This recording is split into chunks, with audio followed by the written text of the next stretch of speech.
Alrighty, how's it going, Mets and overall baseball fans? Thank you guys so much for chiming in for the latest series preview show here on WardyNYM, and we have so much to deep dive today regarding our team in Queens as they begin a 4-game set tonight at the time of being live here against the St. Louis Cardinals. This is going to be a key matchup for the Mets coming off of their first series loss all of 2022 yesterday, falling to the Seattle Mariners 8-7 in overall 2-1 in that 3-game set. But like I said, we're going to be deep diving everything that you could possibly need to know about this 4-game matchup. If we're going to see a game tonight, who's going to be pitching overall with the weather. It looks like there may be a delay at the time of recording this right now. I'll be deep diving so much statistics of guys that stand out to me personally to keep an eye on for the Mets in this series and guys to keep an eye on for the Cardinals in this series, and so much more. Some medical updates with Jacob deGrom, some key updates on if there will be bad blood again between these two clubs after a heated 3-game series just under a month ago. So like I said, plenty to get into. I'm very excited. Thank you all so much, everyone, first chiming in the live stream, or of course, if you're watching this on replay, which I know will be a good amount of you guys. And I normally try to do this with as much gap until the first game of the series as possible. If I could have done it yesterday, I would have. But no less, I'll be breaking down this series preview for you all. So make sure to smash that like and subscribe button. Help us get to 100 likes for the first short-term goal and help us get to 16K subs for the next short-term goal here on WardyNYM, the largest Mets content platform channel-wise here on YouTube, not directly affiliated with the Mets or SNY. And it's all because of you lovely viewers. I'm so excited to answer your questions after I deep dive everything that there is to know about this series again. But I'm going to do a quick roll call in the live stream because I know that especially early in the day, not a lot of people are watching this live. So to everyone in here, thank you so much. I appreciate it. Whether you're watching live or on YouTube or, of course, on Twitter, I have it set up today as well. Yoshima, great member on the channel. How's it going? Hafa, let's see, Tremaine, Oliver, Cameron, Darren, great member on the channel. Yes, shout out to my Rangers. All my Ranger fans are feeling good. Rangers won Game 7 against the Penguins last night. I'm still feeling giddy about it. I will be doing a podcast with my co-host, Statboy Steven, on my Rangers Review Hockey channel today at 5 p.m. Eastern Time. And then that'll be out shortly after that stream, wherever you get your podcast, breaking down that series victory and on to round 2 against the Hurricanes. But enough of me ranting. Let's talk about this series, folks. Let's talk about how we got here. So the New York Mets, of course, they are 23-13 on the season, 10 games above 500, facing again their first series loss of the year. But hey, it took them literally a month plus to get their first series loss. I don't think that's anything to gripe about. And while there definitely have some issues with this team of recent, one thing is certain, they're still very much one of the best teams in baseball. And no, this is not the 2021 mentality, hanging on to something until you lose it. No, I fully expect the Mets to come out guns a-blazing in this series. And really, it's going to be curious to see how they match up, because before we deep dive these pitching matchups, I'd like to make clear again, as many of you have asked me over social media array today on Twitter, are we even going to get a game tonight? Well, it looks like the forecast is not looking great from what I've seen just through the weather app. I haven't deep dived much further. It looks like the rain should stop after sometime at 7 p.m. Eastern time. I did see an update from like the Mets weather report basically on Twitter that there is a solid chance that we're going to see at least an hour delay, if not longer tonight. And if that does happen, should there not be a doubleheader? Because again, while I don't expect a doubleheader, it wouldn't be all that outlandish just for the sole fact that this is a 4-game set. The weather looks beautiful, truly amazing for the remainder of the week. So it wouldn't be a surprise if they really don't want to risk anything and just say, hey, we'll do a doubleheader tomorrow. And in that case, it shouldn't affect the Mets with their pitching matchup, knowing that today is a bullpen game for them. And talking about pitching matchups, should there even be any delay, the only way that it could really impact this game, in my personal opinion, is more so for the Cardinals than it would be for the Mets. Because in Game 1 tonight, it's Miles Mikolas, who's 3-1 on the season with a 1.49 ERA. He absolutely dominated the Mets last time they matched up last month. 7 scoreless innings, only giving up 4 hits against the Mets. And yeah, he just looks strong. 5 strikeouts. And Mikolas, I'm not a big fan of his. I did not take it well. His comments after Chris Bassett after Game 2, in which there are 5 hit by pitches. Bassett giving the benefit of the doubt to the Cardinals, saying, oh, the baseballs are so bad. Every single inning they feel different. Then Mikolas decides to basically throw his team under the bus right after that in post-game, saying that, yeah, no, the baseballs aren't the problem. I don't know what Bassett is saying. So, okay, so you're telling me that you do have control of the baseballs, meaning that you are intentionally hating the Mets. So which one is it? I thought he looked like an idiot then, and that my viewpoint hasn't changed. So much drama from that series. I'll be deep diving here shortly. But point is, in Game 1, if there is a delay for whatever reason, that might benefit the Mets here because Trevor Williams is on the bump for the Mets. He's 0-2 on the year with a 5.73 ERA. This is because of Tyler McGill, of course, being out with injury. 15-day IL. He'll probably need a rehab start after that. So hopefully, fingers crossed early so that we will get Tyler McGill back. Will probably be around 3 weeks. So Williams in the spot today because David Pearson did just pitch over the past 48 hours in AAA, so he will not be able to make this start on time. He will be in the starts going forward for McGill, I'm sure. But again, Michaelis, if he does have any extended delay, that can put him at risk of missing his start because obviously starters are only going to wait so long trying to stay warmed up until maybe they're too tight and then they don't want to risk injury, or at the very least could throw him off his game a little bit. Again, the best starter so far this season for the St. Louis Cardinals, you could rightfully argue.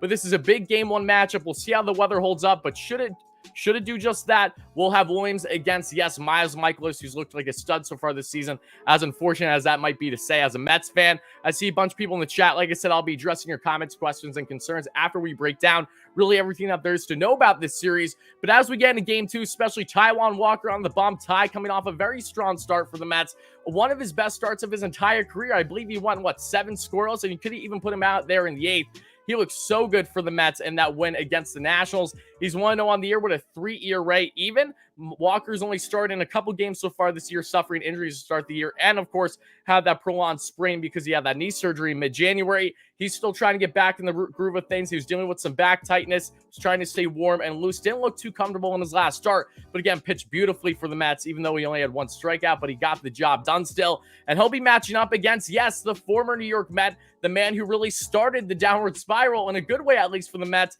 the snowball effect, I should say, and Steve Cohen, Billy Epler making all these crazy moves after the Mets lost out on trying to go after Steven Matz. He went to the Cardinals, and Matz, he gave up a grand salami to Wilmer Flores over the past couple weeks. That was fun to see, Met against Met, former Mets at least.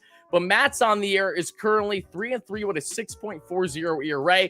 The Southpaw veteran gave up 4 earned runs in only 4 innings pitched, and the Mets ended up losing that game 10-5, the series finale between the Mets and the Cards a month ago or so. And speaking about that series a little bit more, talking about bad blood, we all saw the drama. Pete Alonso got drilled in the head in one of those games. The Mets, of course, in game 1 found themselves winning after no team had any offense going into, of course, there in the 9th. After the Mets looked like that they had a bullpen implosion, Cardinals looked like that they were going to win it. Max Scherzer pitched 7 scoreless in that one. So did, of course, Michaelis.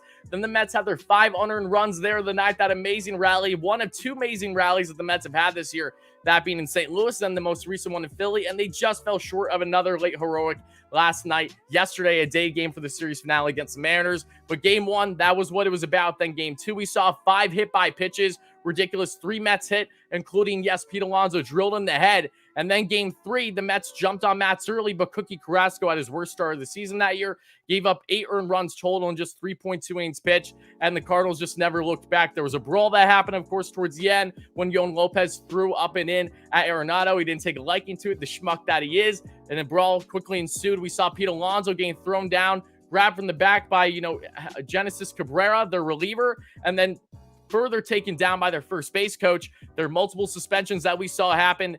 I don't understand why the first base coach did not get a suspension while Buck did.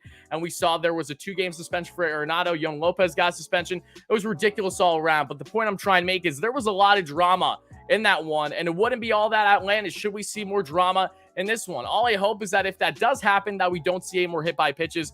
It's ridiculous. The Mets still lead the league in hit by pitches. I believe they've been hit 25 to 26 times already this season through their 30 plus games so far in 2022. That needs to end, but the drama, the animosity between 2 clubs who are playing some good baseball so far this season, wouldn't be surprising to see if they do in fact rekindle what was a really hot-headed 3-game matchup over a month ago. But going back to this series, again, game 3, Max Scherzer, we have Mad Max, who, as I just mentioned, only gave up 2 hits and had 10 strikeouts, one of his best starts of the entire season for the Mets on the road over a month ago in St. Louis. 7 strong, scoreless innings. Has himself on the year now, a 4-1 win-loss record with a 2.66 ERA. The last time that Scherzer was on the bump for the Mets, they absolutely did nothing for his start. That was in a loss to the Mariners. Mariners had no offense. Scherzer looked amazing, but unfortunately the Mets offense was somehow even worse. They were not able to get up a run in a normal Jacob deGrom type ace fashion. Unfortunately, hopefully that changes here in game 3, matching up against Jordan Hicks. Jordan Hicks, the flame-throwing reliever, now turned starter, has pitched 5 innings, the most he's pitched at all so far this season as a starter in his most previous start. However, Hicks on the year is 1-3 with a 4.15 ERA, and he had 6 scoreless pardon me, and he gave up 2 earned runs in only 2 innings against the Mets in that previous series. And then we get to game 4 in this matchup, the series finale, and that'll be Chris Bassett. Bassett, who was an absolute bulldog last time he pitched against the Cardinals, pitched 6 scoreless himself in St. Louis. Overall in the year, he's been so beautiful for the Mets. Swiss Army knife, I would say, of a starter. Has a beautiful 6-pitch arsenal. I love that slider. He has a 10-mile-per-hour difference on that. Can look like a big breaking ball and look like a nasty slider down and away. 4-2 on the year, though, for the veteran right-hander with a 2.34 ERA. I do hope the Mets, of course, extend him at some point.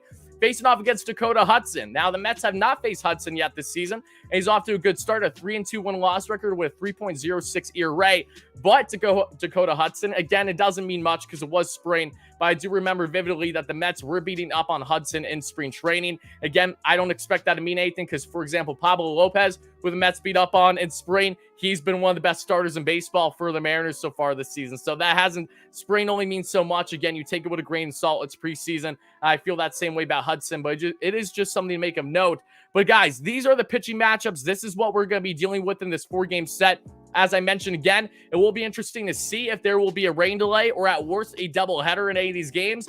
And I will say again, because it's a 4-game set, not a 3-game set, and because the weather looks beautiful for the entirety of the week there in Queens and overall here on the East Coast for the most part, it wouldn't be outlandish if we see a doubleheader, but hopefully we do get a game tonight, maybe after just a short delay. Again, to be determined, but of course, many of you guys watching this as well on replay probably are watching this after game 1 already started or maybe even finished. Who knows? But now, guys, let's get into the numbers. Again, I'll be addressing your comments soon. Don't worry, folks. We'll make sure that we get all your questions answered here in the live stream after I break this one down.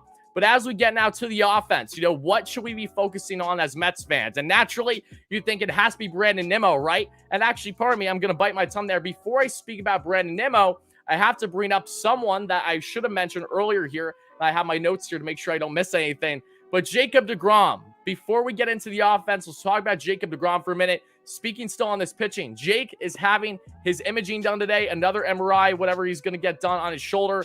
3 weeks removed from the last time he got his imaging done, in which everything was progressing well.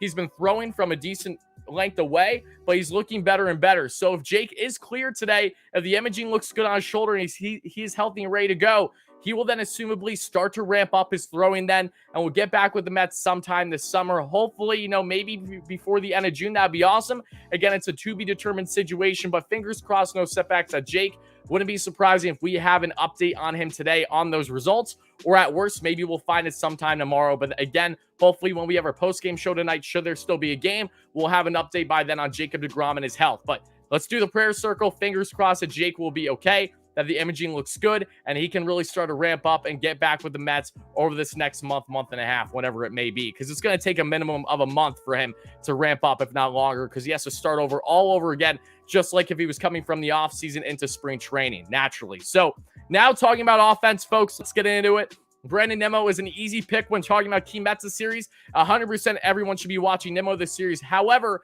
while Brandon Nimmo has been one of the best players in baseball so far this season, has an F4, the third best in baseball, that's Fangraphs' wins above replacement at 1.7.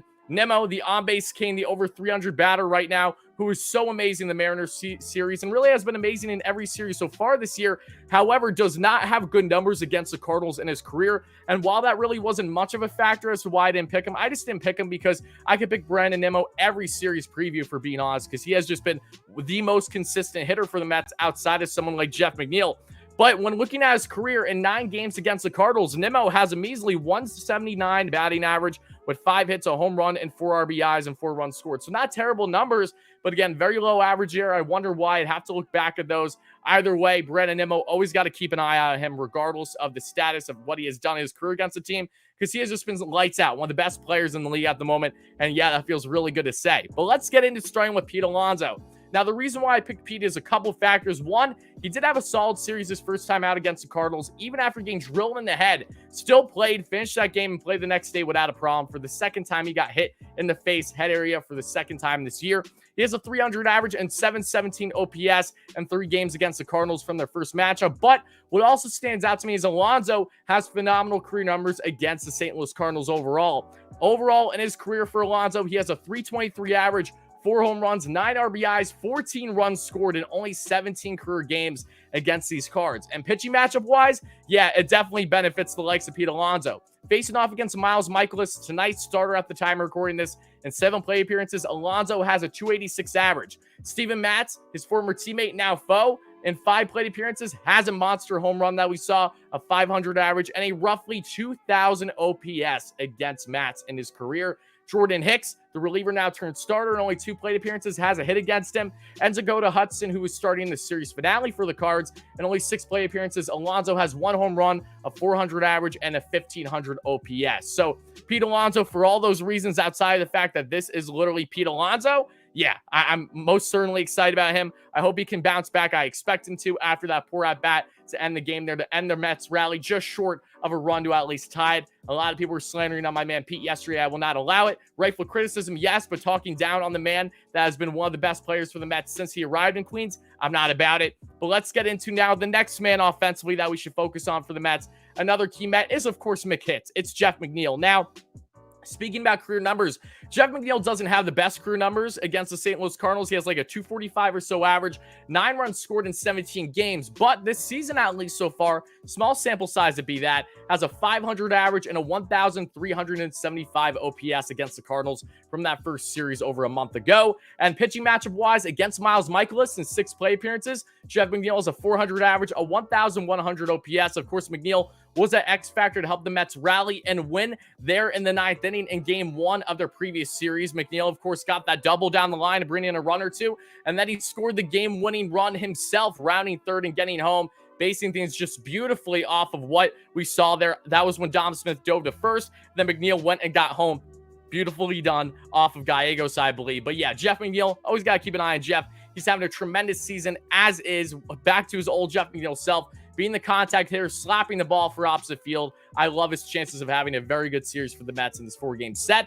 And then the last guy I have, and this one I am a little skeptical about only because of the fact, and guys, my Wi-Fi looks like it's dropping a little bit right now, so if the quality isn't great, I do apologize. Please don't take it personally, and my Wi-Fi should pick up here in a second. I'm not sure what the issue is, but regardless, Mark Canha is my number 3 guy, and I will say I did pick Mark Canha to ball out in the series against the Nationals. And while he did have a good series, he didn't get as much playing time as I hope he would. And that's my biggest concern against this Cardinals team. Now, Canha did have 12 plate appearances against the Cardinals there in the first series. He got a good amount of playing time, and he absolutely thrived. Had a 444 average and a 1,028 OPS versus the Cards. He really is what started that rally there in the Game 1 victory against the Mets, for the Mets against the Cards over a month ago, when he had that ridiculously long at-bat and got himself a nice, wouldn't say infield single, but got on base because Nolan Arenado had one of the rarest errors you will ever see from him at third, which started everything to trickle down effect to benefit the Mets to score 500 runs there in that 9th inning.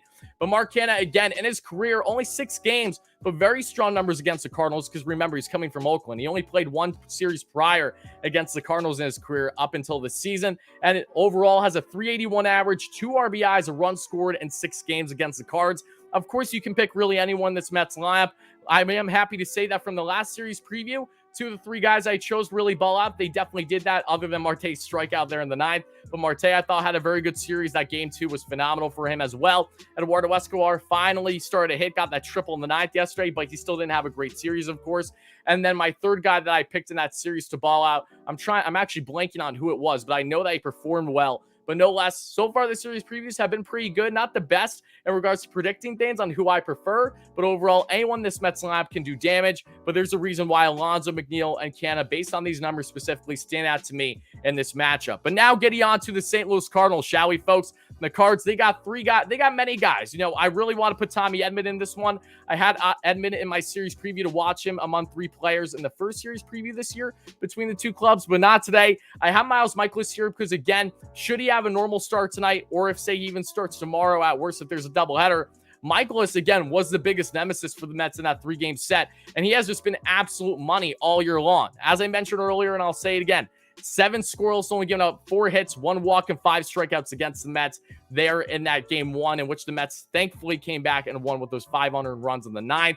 But always got to keep an eye on him. He is their ace right now until proven otherwise. And while he frustrates the hell out of me, and while I definitely don't like that man and his personality from his comments after Bassett, there's no denying how great of a start he has had in the 2022 season. The Mets need to do better if they want any chance of winning this series opener between the two clubs. Then number 2, you have to go with the man that's simply been torching the Mets all throughout his career. It's Nolan Arenado. Arenado hasn't just been torching the Mets throughout his career, but Nolan Arenado has been one of the best hitters in all baseball still. Just absolutely lights out, regardless of the fact that Arenado acted like the little baby that he was there in the series finale, where he charged the mound when he didn't even get hit. Not like Alonso got drilled in the head the game before, and we're just going to ignore that. Alonso took his first base like a man. I know that might be hard for Nolan to believe. Either way, though, Arenado, 33 games so far in the year for the star third baseman, 8 home runs, 29 RBIs, a 312 average, a 974 OPS, almost 1,000, and we're over a month into the season still. Damn, that is impressive, I got to be honest. And then my other guy, of course, with Arenado,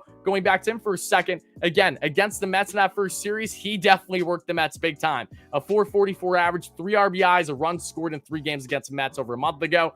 And then Paul Goldschmidt, same story. Goldie, one of the most underrated players in the league, in my opinion, an amazing first baseman. He's so criminally underrated. I don't know how this man does not get enough love outside of St. Louis or when he was with the D-backs. Maybe it's because he was with the D-backs being a smaller market club.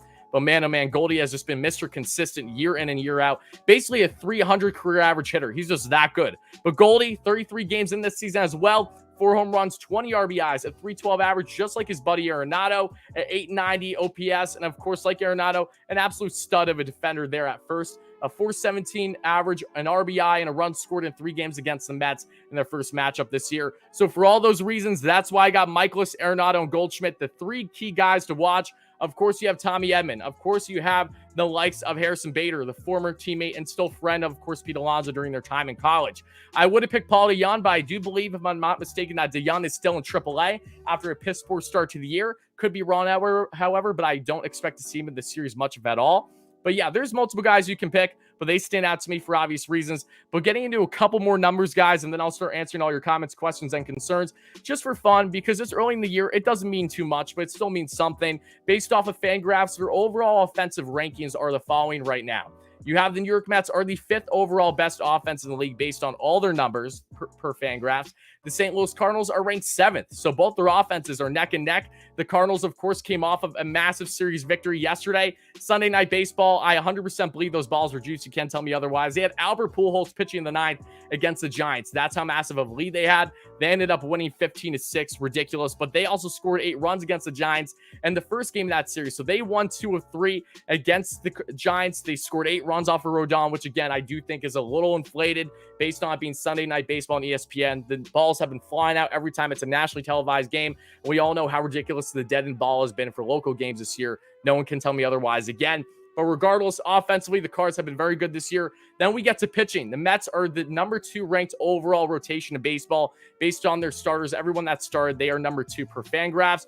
For the St. Louis Cardinals, they are ranked 24th, believe it or not. And that goes in hand with Jordan Hicks, of course, and just a lack of overall starting pitching depth that they have had to start the season. And then bullpen-wise, the Mets ranked 13th in all of baseball right now per FanGraphs, and the Cardinals are ranked 18th. So not terribly far apart with the bullpen. The Mets bullpen has been getting work. They got work there in that Mariners series. They pitched more innings. I wanted them to in that series finale because Cookie just didn't have it. Only pitched 4.1 yesterday. So the Mets had to bite the bullet with their bullpen yesterday and didn't go great. So hopefully we can see them bounce back. But this will be a grueling 4-game series that we need to try to get these starters stretching out the best they can, and it won't be easy with tonight's game again being a bullpen game with Trevor Williams more than likely going at least 3 innings, if not 4. It all depends on, of course, how he's doing, if he's cruising or not. Again, to be determined. But guys, that's really all you need to know about this series on the forefront based on the numbers, the matchup. The Mets, of course, won their first series against the Cardinals 2-1 over a month ago. Will they be able to do the same here? Oh my goodness, I just realized I have something messed up here.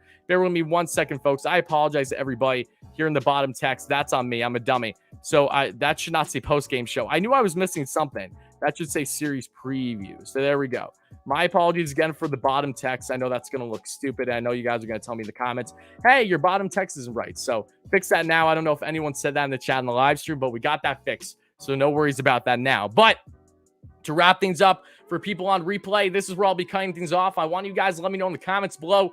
How do you feel about the Mets in this 4-game set? 1, do you expect it to be a normal 4 games? Do you expect a delay? Do you expect a doubleheader? And overall, what key players stand out the most to you for either the Mets or the Cardinals? And what is your overall prediction in this series for the Mets? Do you think that they will win 3 out of the 4? Do you think they'll split this series? Do you think they'll lose a series? Whatever it may be, please make sure to let me know in the comments below. Don't hesitate for smashing that like and subscribe button. Again, it always does mean the world to me, folks. And for people in the live stream, again, I'll start answering all your comments, questions, and concerns now. But for people on replay, this is where I'll be cutting things off.